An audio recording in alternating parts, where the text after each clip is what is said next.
berasas harus kita benamkan.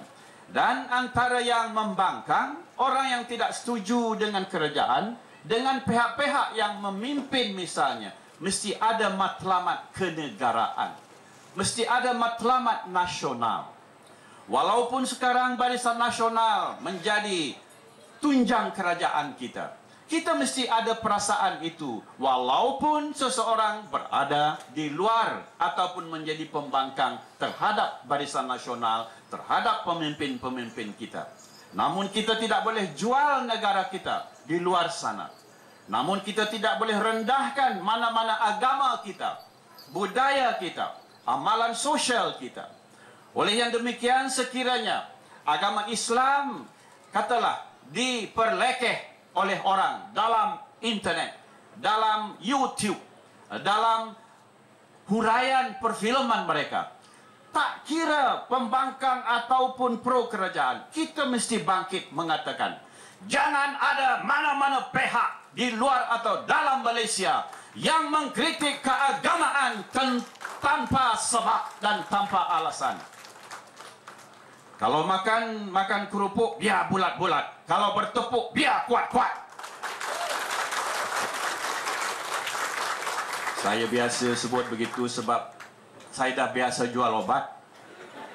Jadi obat perjuangan kita ini, nombor satunya ialah pesanan kita. Bagaimana kita bersatu sebab ucapan pemimpin-pemimpin kita. Bagaimana kita kuat lantaran kita faham apa yang kita katakan. Sebab itulah saya sendiri terasa gusar apabila pihak YouTube memainkan filem Innocence of Islam ini tanpa perkiraan objektif dan merendah-rendahkan Nabi Muhammad. Ini bukan sebab saya Muslim saja, tetapi sebab the humanity must defend the good fortune and the good name of the religion. Tak kira lah Islam, tidak kira Kristian, tidak kira Buddha, Buddhisme, dan lain-lain. Oleh itu, mereka yang berlindung di sebalik speech freedom atau freedom of speech harus hati-hati.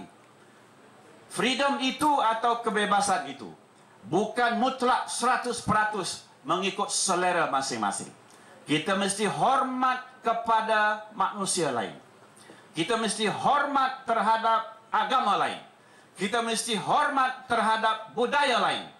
Baru kemanusiaan di dunia ini hidup dengan baik.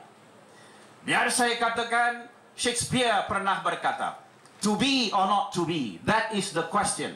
Whether it is nobler in the mind to suffer the slings and arrows of outrageous fortune or to go against a sea of trouble. Ini Shakespeare kata.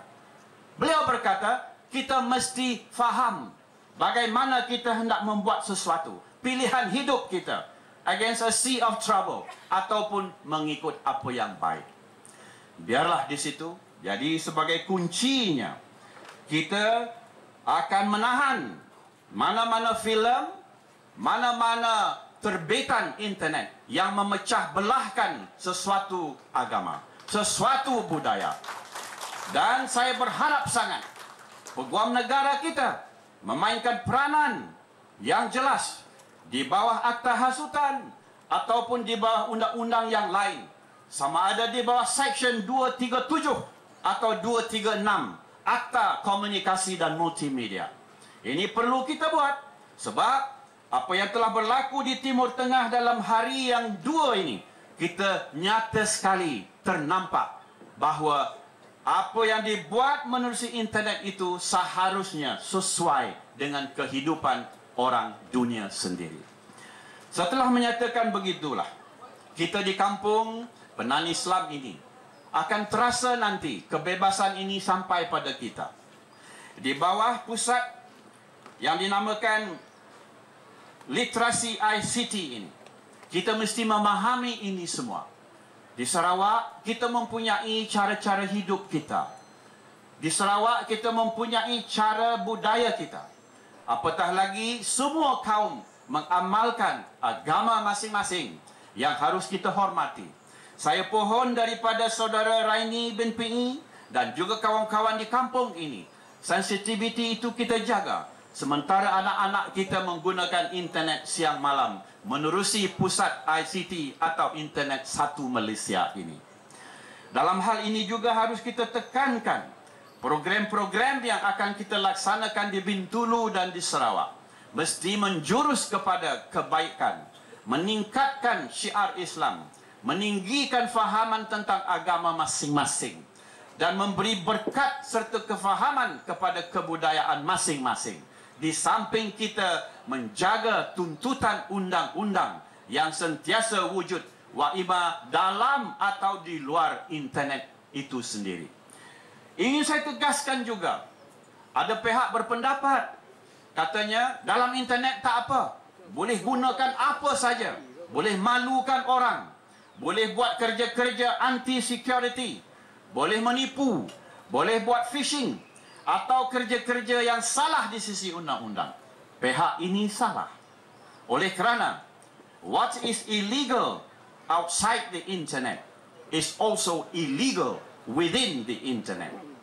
Justru SKMM kena meningkatkan kefahaman ini untuk orang kampung kita.